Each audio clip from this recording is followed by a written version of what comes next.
Em Mateus 6, verso 7, ele vai dizer algo interessante.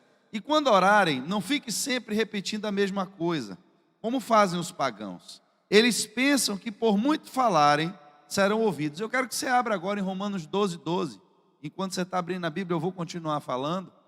Que a gente quer muitas vezes, como eu disse, que Deus resolva os problemas que a gente não quer fazer. E quando Deus muitas vezes resolve um problema nosso, ou nos permite compreender, o problema é que você resolve o problema porque você mudou de atitude. Mas se você voltar a ter as mesmas atitudes de antes, é provável que o problema também vai voltar. E esse ano para mim foi um ano que eu negligenciei totalmente a atividade física. Eu nem me pesei para não ter que testemunhar que eu engordei tudo de novo. Ainda mais que eu já cheguei aqui o pessoal dizendo que em Pau da Lima, né, pastor engorda. Então, eu não menti, eu não me pesei, então eu não engordei. A gente só descobre que engordou quando a gente se pesa. Os cintos velhos eu já não tenho mais para me acusar também. Eu comprei cintos novos, então eles também não estão apertados. Ninguém está me dizendo nada. Mas essa semana eu dei uma abusada aí na comida e quando foi no domingo à noite eu senti uma dor muito forte. Passei um tempo ali ainda acordado na madrugada de domingo para segunda e tive esse entendimento da parte de Deus, que o problema não é só a gente orar, não é só pedir a Deus que resolva o meu problema, só eu mesmo que tenho que mudar de atitude. E eu tenho certeza que esse entendimento serve para muitas áreas das nossas vidas, queridos, que às vezes a gente quer orar para Deus resolver o problema, mas às vezes nós estamos descumprindo algum princípio. E enquanto a gente estiver descumprindo algum princípio, não adianta a gente orar. É como você saber o código de trânsito, saber que o sinal vermelho você não pode ultrapassar, e aí você pegar a paralela, meter o pé no acelerador, ultrapassar todos os sinais em jejum e oração para Deus lhe guardar. Eu acho que é um risco muito grande que você está correndo, porque há um princípio, há uma lei, e quando a gente descumpre a lei, estamos sujeitos às consequências dela. Romanos 12, 12, que eu pedi para que você abrisse, diz: alegrem-se na esperança, sejam pacientes na tribulação e perseverem. No texto anterior, vocês tinham visto Jesus dizer em Mateus: quando orarem, não fiquem sempre repetindo a mesma coisa. Só que agora, Romanos está nos dizendo: perseverem ou insistam na oração. Feche seus olhos. Deus, estamos na tua casa nessa noite. Queremos, meu Pai, que o Senhor nos faça entender e compreender, meu Pai, a tua palavra. Porque, Deus, o conhecimento, meu Deus, faz com que o nosso entendimento seja renovado. E cada vez que o nosso entendimento é renovado, conseguimos compreender algo mais, Senhor, a respeito da tua boa, perfeita e agradável vontade. Deus, que possamos alcançar, meu Pai, a plenitude do teu conhecimento. Queremos, Senhor, viver tempos de bonança na nossa casa. Queremos viver, Senhor, tempos de experiências espirituais na nossa vida. Queremos viver a plenitude do teu evangelho. E para isso precisamos que o Senhor nos revele os segredos, meu Pai, que estão ocultos ao mundo, de dentro da tua palavra. E isso só é possível se o teu Espírito assim nos revelar nessa noite. É o que te pedimos e te agradecemos, em nome de Jesus. Então entendemos, queridos, da conjunção desses dois textos, que há uma diferença significativa entre repetir a mesma coisa e entre perseverar em oração. Porque o que é que Jesus estava querendo dizer quando ele fala dos pagãos? E aí você tem que entender a quem está sendo referenciado esse texto. Hoje, não mais na capital, mas muito mais em interior, algumas pessoas daquelas localidades tinham alguns textos que eles escreviam ali, que eram coisas secretas, que se eles pronunciassem aquelas palavras, eles criam que pessoas podiam ser curadas, que pessoas podiam ser libertas, porque aquele grupo de palavras que eles tinham anotados ali seria uma espécie de oração, uma espécie de reza que eles teriam muito forte, que era capaz de quebrar maldições, libertar pessoas. Eu acho que a maior parte de vocês já deve pelo menos ter ouvido falar nesse processo.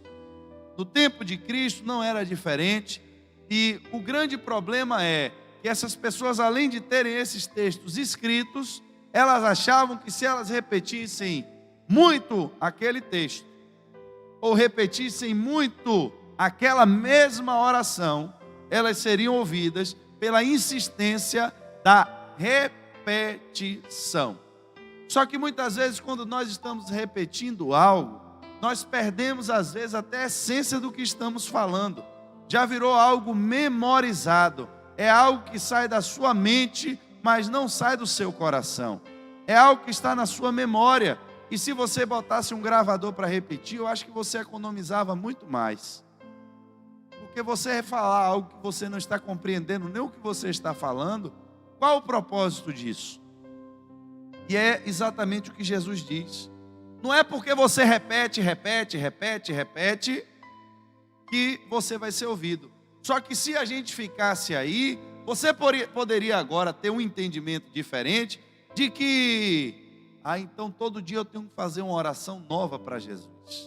Eu não posso pedir a mesma coisa a Ele todo dia. Não é sobre isso que a repetição está falando.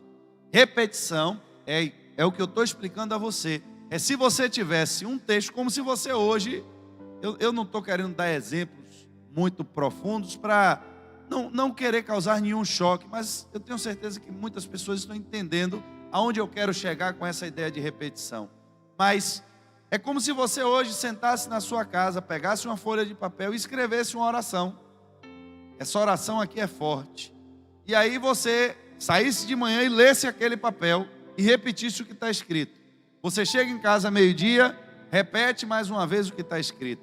Você chega em casa de noite e repete exatamente o que está escrito no papel. É exatamente isso que Jesus está dizendo. Isso não tem serventia, porque eles pensam que por muito falarem, por muito repetirem, por apenas sair a palavra da boca, eles vão ser ouvidos, mas não é esse o propósito da oração. O propósito da oração é que você possa desenvolver um diálogo com Deus. E nesse diálogo que você desenvolve com Deus, você pode falar exatamente a Ele as mesmas coisas, você pode continuar passando para Ele exatamente aquilo que você está precisando, mas é impossível que você consiga repetir exatamente as mesmas palavras todos os dias. Acontece às vezes, a gente prega uma palavra, a ministração, a gente prega aqui na igreja, e às vezes Deus direciona para a gente pregar aquele mesmo tema em outra igreja. Nunca sai igual. Sempre tem alguma coisa diferente. É interessante, porque quando você está orando, a oração ela não é algo simplesmente físico, não é algo mecânico, mas a oração ela é espiritual. E quando você está com o seu espírito alinhado com o Espírito de Deus, é impossível que esse relacionamento seja todos os dias igual, ainda que você esteja falando exatamente do mesmo assunto. Por que eu estou insistindo no mesmo assunto? Porque quando ele diz, perseverem na oração, você precisa entender, queridos, que oração não é algo que você vai conseguir manter se não tiver perseverança. Não é à toa que em Efésios 6, no verso 18, nós já lemos esse texto no início, quando ele diz, orem no Espírito em todas as ocasiões, com toda oração e súplica, tendo isso em mente, estejam atentos e perseverem na oração por todos os santos. Em Colossenses, no verso 4, capítulo 4, verso 2, ele vai dizer, dediquem-se à oração, estejam alertas e sejam agradecidos. Exige dedicação e exige perseverança. Se a gente fosse falar apenas sobre perseverança, no que se diz respeito à nossa fé, no que diz respeito à nossa caminhada com Cristo, a gente ia ter uma aplicação prática da perseverança em diversas outras áreas da nossa caminhada com Cristo. Mas, como estamos tratando da oração, a Bíblia fala que para que você desenvolva um relacionamento com Deus em oração, é preciso que haja perseverança. E o que é perseverança?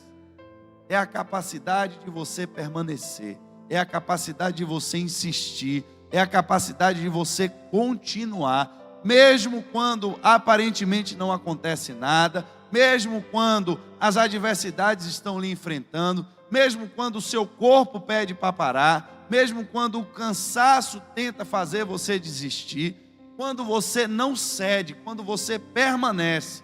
Isto é perseverança. Tem pessoas que são motivadas apenas pelo novo. Tem pessoas que são assim. Elas são motivadas apenas pelas emoções de algo novo. Por exemplo, vamos fazer uma campanha aqui agora na igreja de 5 dias. 5 dias de oração. Aí é o primeiro dia da campanha. A campanha começa às 7h30. Vai ter gente que 6 horas da manhã já está aqui na porta da igreja e já está clamando ali fora já. Oh Deus, recanta lá e já vai para lá e manto e já está profetizando na porta da igreja. No segundo dia, ela já chega às 7h30 e só ora pela rua, já não ora mais pelos vizinhos. No terceiro dia, ela já vai chegar um pouquinho atrasada. No quarto dia já não vem mais. E no quinto dia já está murmurando, dizendo: para que essa igreja quer tanta oração? Entenda, isso é mais comum e normal do que o que a gente pensa. Porque são pessoas que elas estão acostumadas a viver apenas as coisas no nível da emoção, no nível do novo. Mas elas não conseguem permanecer firmes quando entendem que há um propósito maior que precisa ser alcançado. Muitas vezes nós começamos a fazer coisas e às vezes achamos que vai ser fácil aquilo que a gente vai fazer. Achamos que não vai dar trabalho. É como de repente quando você às vezes em casa vai fazer uma comida. Aí você pensa e diz: poxa, o que eu vou fazer aqui é facinho. Sei lá, vou fazer um omelete. Aí você começa. Só que quando você pegou lá a carne, né, para fazer o recheio primeiro, descongelou a carne de manhã, moeu a carne, fez o tempero. Aí quando estava faltando 20 para as 12, e você abre a geladeira, descobre que não tem ovo em casa. Acontece ou não acontece?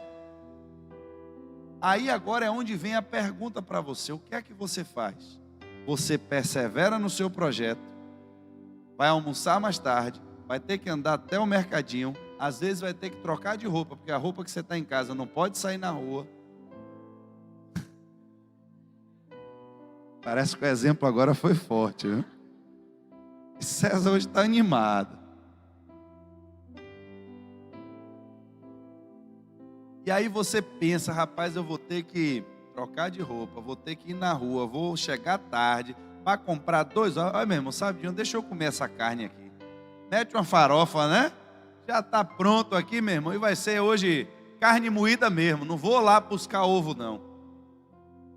O problema é que tem gente, aí eu estou dizendo a você, já tem outro tipo de pessoa, que se ele disse que vai fazer omelete, se ele for lá, meu irmão, na venda, e o cara disser: rapaz, a última placa de ovo que tinha, acabei de vender, você vai ter que ir no Max agora.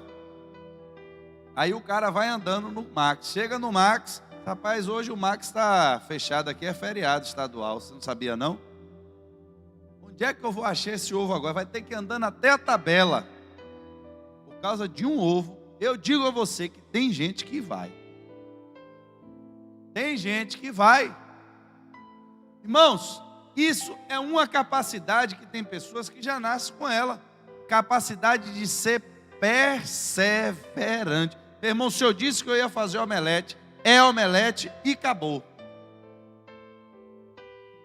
Meu irmão, me deu uma vontade de tomar uma Coca-Cola. Chegou no bar: tem Pepsi? Pode ser não, meu irmão, pode ser não, eu quero Coca-Cola. Mas aqui não tem, então você segura aí seu restaurante, que eu vou lá fora comprar minha Coca-Cola e trago para beber, porque eu quero Coca-Cola. Tem gente que é assim. Tem gente que tem um sonho na vida e às vezes ele esquece de tudo, até das pessoas, porque ele só vai sossegar enquanto ele fizer aquilo que ele se propôs a fazer. O grande problema disso é porque se a gente estiver colocando essa força da gente em algo bom, está tudo perfeito. Mas quando você coloca em algo errado, você está com um problema grande. Porque você pode perseverar no erro também. Você pode perseverar no erro. E tem gente que é perseverante no erro.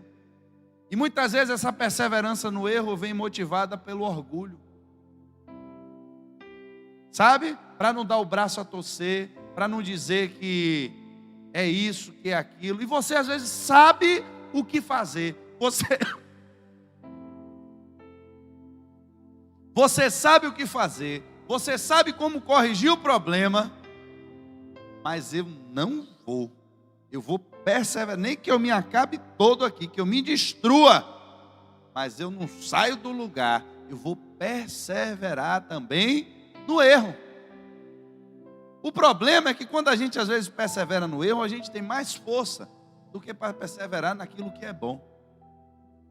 Porque, irmãos, eu vou dizer uma coisa a vocês nessa noite. A Bíblia está dizendo a mim e a você que orar é simples, mas não é fácil. Orar é simples, mas não é. Eu voltando para o meu exemplo de novo. Quando você sai de lá, que o médico me deu a receita e disse a minha dieta, era uma dieta simples. Corte tudo que for massa, amido. O seu problema é porque o seu triglicérides está alto. O seu colesterol está normal, tudo está normal. Mas o seu triglicérides está alto. Você está comendo muito pão, muita massa, muito macarrão. Simples, corte tudo. É simples ou não é? É fácil? Amém. Quando você olha para o biscoito creme crack, parece que você nunca viu algo mais gostoso na sua vida. Eu não sabia que o biscoito creme crack era tão gostoso.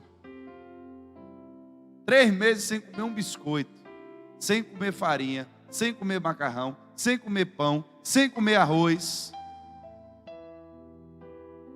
Era uma tribulação, meu irmão. Eu já estava amarelo de tanto cuscuz que eu estava comendo. Perturbação. Mas a oração é assim. Você ensina uma criança como orar. Você leva quanto tempo para ensinar uma criança a orar? 1 minuto? 2 minutos? 5 minutos? Vamos ser bonzinho, né? Você ensinar direitinho, explicar que tem que orar a Deus em nome de Jesus. Em 5 minutos, você já treinou uma criança o suficiente para ela desenvolver uma vida de oração para a vida dela toda. É ou não é? Agora vá botar ela para orar a vida toda para ver a diferença agora. A gente sai da igreja, tem vezes que tem... Irmão, eu gosto de pregar para os outros e começar por mim mesmo. Eu não gosto de ficar inventando história aqui, não. O lugar de contar história é no circo, é em outro lugar. Aqui é lugar de falar a verdade. Eu estou aqui, o pastor disse, se prepara, meu irmão, cinja o lombo, porque o negócio vai pegar. Eu disse, de novo essa história. Eu falei com ele no carro, ele se acabou de rir. Ele disse, de novo, eu pensei que agora já tinha acabado esse negócio. Vem com essa história de novo de cinja lombo. Já estou cansado desse negócio. Mas a gente sai firme, né? Não, meu irmão, aí cheguei em casa já destinado, pego o despertador, bota aí o celular, um acorda no horário do trabalho, o outro acorda na hora da oração, 4 horas da manhã, eu vou voltar de novo, todo dia, orar 4 horas da manhã, não sei o quê. O celular está na mão de aí, depois manda ele olhar aí para ver se o despertador não está 4 horas da manhã. Cheguei lá, acordei o primeiro dia e aquela coisa. No segundo dia eu esqueci de ligar o despertador, ele não acordou, a culpa já não foi minha, foi ele que não tocou. Aí na segunda eu já não acordei, na terceira eu já não liguei de novo também. E aí hoje é quarta-feira e eu já não orei de novo também. Irmão, orar, acredite, não é fácil. Se fosse fácil, eu digo a você, que não tinha mais ninguém no mundo aí que não conhecesse Jesus. Você não estava passando por problemas tão terríveis na sua vida. Irmão, acredite no que eu estou te dizendo nessa noite. Orar não é fácil. É simples, mas não é fácil. Bota um propósito para todo dia você acordar no horário para você ver. Começa a tirar um dia. E se for durante o dia, meu irmão, ainda é pior ainda. Vai chegar uma visita na hora do horário de oração. Vão marcar um compromisso para você na hora que você se comprometeu a orar, só para quebrar o seu foco. É igual a história lá do meu exercício físico. Eu estava parecendo aquele homem do Rambo, né? O Rock Balboa, né? Eu fui na loja da Nike, comprei um tênis novo, ficou até em Macururé meu tênis, a culpa não é nem minha, tá vendo? Derreteu o solado. Não sei quem viu um tênis vermelho atribulado que eu estava lá. ficou por lá mesmo, que derreteu a sola do sapato em Macururé. Comprei aquele tênis 0 bala. Minha esposa comprou umas 2 camisetas para mim, daquelas. Aí eu botei uma bermuda, meu irmão. E aí cheguei na praça e comecei. Pam, pam, pam, pam, pam, pam. Aí vai eu correndo. Já estava correndo 4, 5 quilômetros. E aí eu disse, agora eu vou para a Olimpíada. E o negócio aqui está funcionando. E o pessoal perguntando na rua, você está doente, pastor? Aconteceu alguma coisa? Eu disse, não, meu irmão, o negócio aqui eu estou me preparando. Está forte o mistério aí. Aí começou a chover. Aí eu não pude correr. A culpa foi minha? Eu não pude correr. Passei uma semana sem ir. Aí no segundo, quando passei uma semana sem ir que eu fui, eu já dei uma voltinha, já caminhei a segunda. Aí eu olhei para um lugar que estava vendendo um negócio lá e já fui, tomei um negócio, aí já rodei, já voltei para casa. No terceiro dia eu já fiquei andando, rodando igual um peru lá para um lado e para o outro, sem fazer nada. Depois nem lá mais eu fui. O tênis já ficou em Macururé, já acabou tudo. E agora eu com a dor de novo na barriga, tá vendo aí? A vida Irmão, eu estou dando esse exemplo, você está dando risada, mas na sua vida tem área que está acontecendo igualzinho a barriga do pastor. Vou tomar uma água de coco depois dessa. Tá vendo porque eu gosto de pregar a verdade? Porque quando a gente prega a verdade, todo mundo se identifica. E vê que não existe o telefone vermelho, né? Que o pessoal dizia que tinha um telefone vermelho que os russos, na época do comunismo, ligavam direto para os Estados Unidos. Irmão, pastor não tem acesso um telefone, o celular de Deus, né? Você está ligando para o telefone público do céu e eu estou ligando para o celular de Deus. Não tem isso não, irmão. A fila lá em cima é igualzinha para todo mundo. O negócio é sério, meu irmão. Só que o problema é que a gente vai relaxando. E sabe quando é que a gente começa a relaxar? Quando principalmente a gente não vai vendo a coisa apertar. Aí vai um dia no rodízio lá, meu irmão, senta a madeira, come, fica esperando a dor vir. Olha, não veio, o negócio está beleza. Aí vai de noite lá, meu irmão, chegou lá um negócio de uma macarronada, uma feijoada. Lá em Macururé mesmo, misericórdia. Eu passei que praticamente estava naquela dimensão do espírito, um negócio forte ali que nem me dava fome. Quando terminou o evento, parece que a fome dos 3 dias veio em um dia só.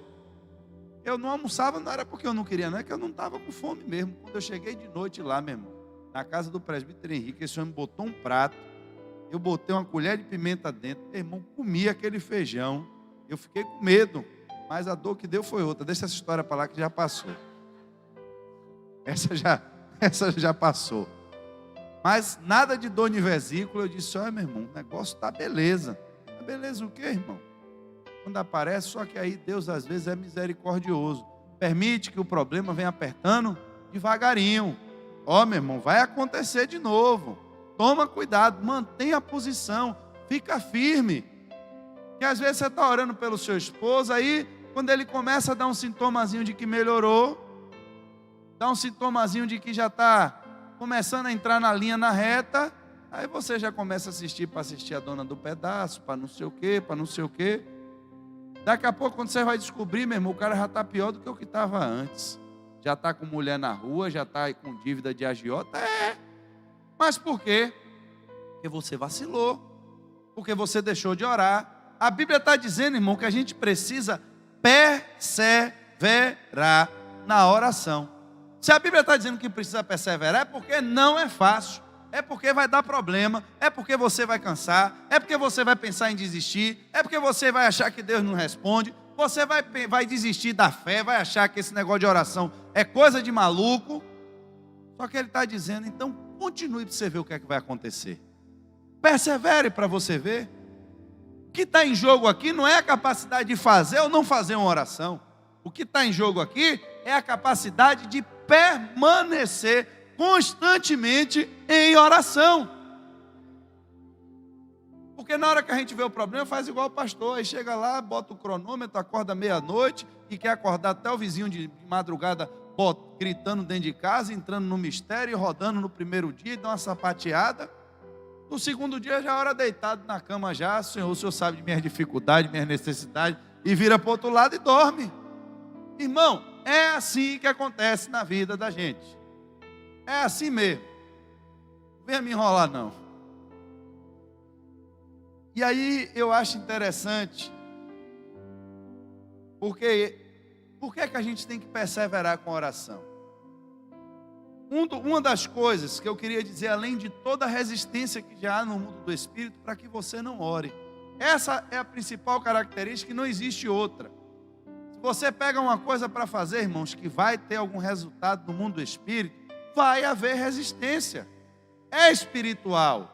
É espiritual. Só que quando você descobre, e aqui eu estou falando, e aí presta atenção num detalhe, é que a oração ela vai ter resposta. Eu não estou dizendo que Deus vai fazer o que você quer, mas ore até que você tenha uma resposta. Um dia a gente marcou um passeio de escuna, lá na sede. Vai lá, o jovem fazer passeio de escuna.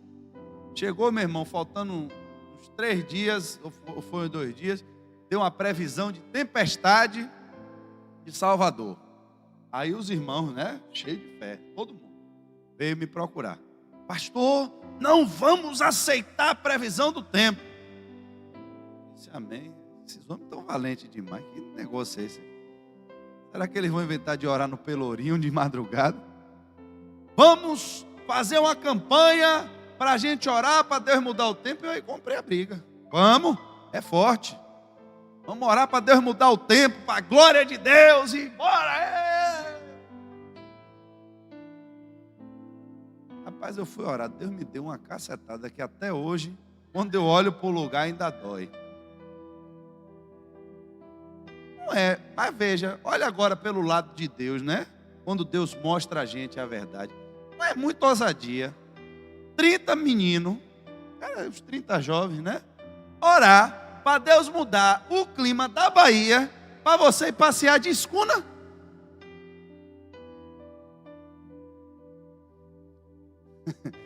É por mim que o passeio é da igreja, por mim que o próprio irmão, é um estado, é um clima, é a chuva da Bahia, que a gente vai orar para Deus mudar o clima, para a gente ir passear de escuna. Aí, onde foi a porrada que Deus deu? Você me perguntou alguma coisa antes de marcar a sua data? Vocês oraram antes de marcar alguma coisa? Vocês marcam a data que vocês querem e depois vem me pedir para eu dar um jeito para vocês?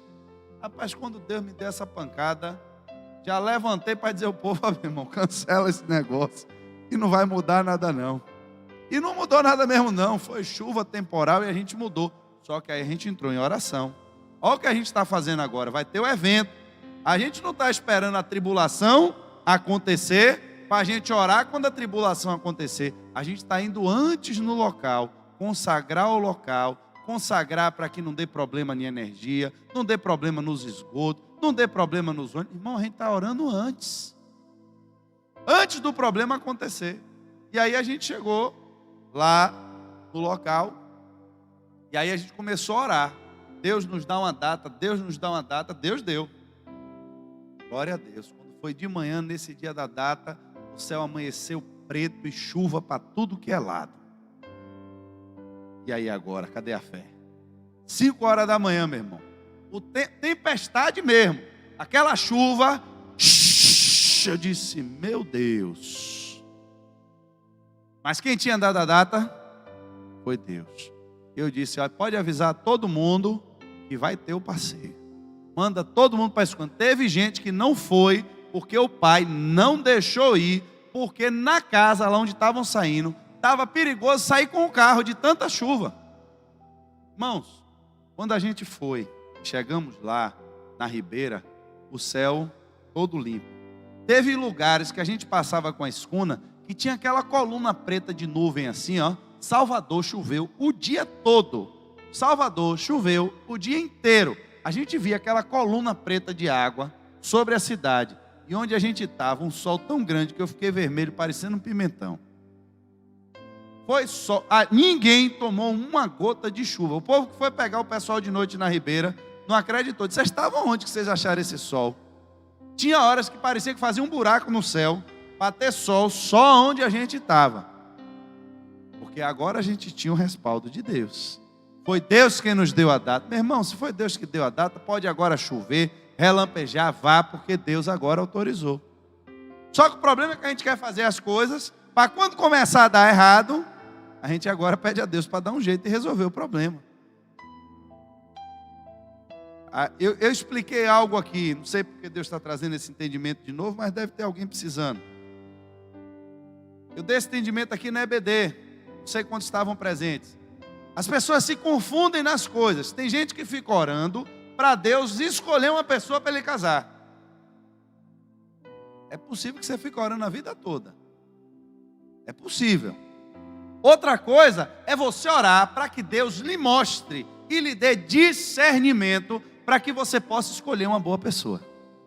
Porque a escolha é sua, irmão, não é de Deus. Quem vai escolher a pessoa que você vai casar é você. Tem um caso ou outro que Deus vai lhe dizer, meu irmão, tem um propósito na sua vida, um propósito na vida dessa irmã. Aí é um propósito de Deus, não é a regra. Porque Elias, a carruagem levou Elias, então bora ficar todo mundo andando na rua aí com capa para ver se uma carruagem leva a gente. Mas faz até ser atropelado pelo caminhão do lixo no meio da rua. Entende, irmãos? Às vezes a gente quer criar regras aonde não há regra. A regra é que você precisa ter capacidade para decidir o que você quer. O que é que você quer em uma pessoa para se casar? O que é que você está procurando? Agora, você deve orar. Pedir a Deus, Deus, não deixa que eu seja enganado. Me mostre a verdade. Me mostre quem é essa pessoa. Me mostre o que é que vai acontecer. E Deus vai abrir o seu entendimento para que você possa ver. Agora, meu irmão, a menina entra na igreja toda cibulina. Aí vem fazer um mistério aqui na igreja. E aí você está lá só olhando o movimento. Aí diz, é aquela ali mesmo que Deus mandou. Depois, meu irmão, está o problema montado. Você vai querer orar para Deus resolver o problema? Bom, é que Deus é misericórdia, às vezes ainda resolve, meu. Se eu fosse Deus, eu não ia resolver, não. Mas Deus é bonzinho, viu, meu irmão? Que a gente se mete em cada furada, em cada problema. E quando a gente se humilha, que a gente clama a Deus, Deus às vezes ainda vai e livra a gente desses problemas. Sabe por quê? Esse é um incentivo para você entender. Permaneça orando. Persevere na oração, irmão. Não importa qual é o problema. Não importa quanto tempo você está orando por esse problema. Enquanto você não tiver uma resposta. Eu não estou dizendo que Deus vai fazer o que você está pedindo. Mas uma coisa eu lhe garanto. Você não vai ficar sem resposta. E para finalizar, que a gente termina hoje essa série de oração. O problema é que muitas vezes, irmãos, nós não gostamos de nos humilhar. Porque o ser humano, na sua essência, em geral, não gosta de pedir nada a ninguém. O ser humano não gosta de pedir. A gente gosta de ser autossuficiente. A gente gosta de poder gerir todas as nossas coisas. A gente gosta de decidir o que a gente vai fazer. É assim que a gente gosta. O pastor Hélio pregou no domingo, quem estava lá na sede, o tema foi exatamente esse. Que nós temos inveja de Deus, porque queríamos ser como Deus. Poder fazer tudo o que a gente quer. Só que às vezes no nosso relacionamento com Deus, Deus nos confronta. E chega uma mulher clamando para Jesus e dizendo a ele que a filha dela está endemoniada. Aí Jesus, meu irmão, a gente pensa, né? Pô, meu irmão, Jesus, o que é que Jesus ia dizer para alguém? O que é que você acha que o pastor ia dizer se você viesse hoje aqui de noite e dissesse, pô, pastor, minha filha está endemoniada em casa, eu queria que o senhor orasse por ela. O que é que você esperava que o pastor dissesse? Aí se você dissesse agora que ainda é Jesus, não é nem o pastor, eu fui falar com Jesus que a minha filha estava endemoniada. Jesus disse, rapaz, não é lícito tirar o pão dos filhos e jogar para os cachorrinhos, não. Respondeu, e respondeu pesado. É como, eu estou dando exemplo, viu, irmão? Em nome de Jesus, para você não sair daqui dizendo, o pastor disse que não ora porque não é da igreja, não. É só para você entender o exemplo. É como se alguém entrasse aqui nessa noite, no meio do culto, pastor, minha filha está endemoniada ali, ora por ela. Eu disse, não, que a senhora não é da minha igreja, não. Não tem nada a ver com a senhora, não. Vá procurar seu pastor. Quem aqui ia gostar que o pastor desse uma resposta dessa? Quem ia achar certo? E a mulher estava cheia de razão para ir embora da igreja e ainda sair esculhambando o pastor. Estava ou não estava? Mas não foi o que ela fez. Ela foi humilhada perante todo mundo. Ela foi humilhada perante os discípulos. Só que ao invés dela se revoltar contra Jesus e sair falando mal do pastor, saindo falando mal da igreja, irmão, quem estava com a filha endemoniada em casa era ela, não era Jesus não. Às vezes quem está com problema é você, não é o pastor não. Entende? E aí quando ela entendeu que só em Jesus que ela podia ter a resposta que ela precisava, ela ainda desceu mais do que o que ele colocou. Disse, Senhor, mas os cachorrinhos comem das migalhas que caem da mesa dos seus senhores. Naquele momento Jesus disse, pode ir que o demônio já deixou a sua filha. Irmãos, entenda, a gente não sabe o que aquela filha endemoniada estava tribulando a vida daquela mulher. Você já pensou você com um filho endemoniado em casa? Que tribulação não deve ser? Você sai para o trabalho, quando chega está a televisão quebrada, sofá rasgado, as paredes riscadas, o demônio dentro de casa. Você vai entrar no banheiro, o demônio quebra a porta do banheiro com você dentro do banheiro sentado. Eu estou dando exemplo, mas é assim mesmo que o demônio age dentro da casa das pessoas. É para criar problema, para criar tumulto, não consegue prosperar, não consegue um trabalho, não consegue não sei o quê. Por quê? Porque eu tenho um demônio agindo dentro da minha casa. Tem um demônio usando alguém dentro da minha casa para tribular, tem um demônio. Ó Jesus, o senhor sabe que eu estou na tua casa, repreende esse demônio. Peraí, irmão, ainda não saiu não? Continua orando, irmão. Meu irmão, mas o senhor sabe, eu já tenho tantos anos de igreja, dou oferta, dou dízimo, fui para o mingau solidário, fui no presídio, até hoje Jesus não fez nada. Jesus tem a obrigação de fazer o que por você? Você deu o que a ele primeiro para poder cobrar dele alguma coisa? Irmão, é graça, é misericórdia. Quando você entender esse nível de relacionamento com ele, você entende que ele não lhe deve nada. Tudo que ele faz pela sua vida é um favor. E ainda é um favor que você não merece. Vamos aprender a pedir. Mas aprenda também a não aceitar demônio dentro da sua casa. Aprenda também a não aceitar espírito de miséria dentro da sua casa. Irmão, vamos orar. Vamos orar. Vai ser fácil? Mas quem perseverar até o fim, perseverar até o fim. Não é perseverar até o primeiro tempo. Não é perseverar até os 45. Não, irmãos. Ainda que tenha prorrogação nesse jogo, persevere até o fim. Amém? Fique de pé nessa noite em nome de Jesus.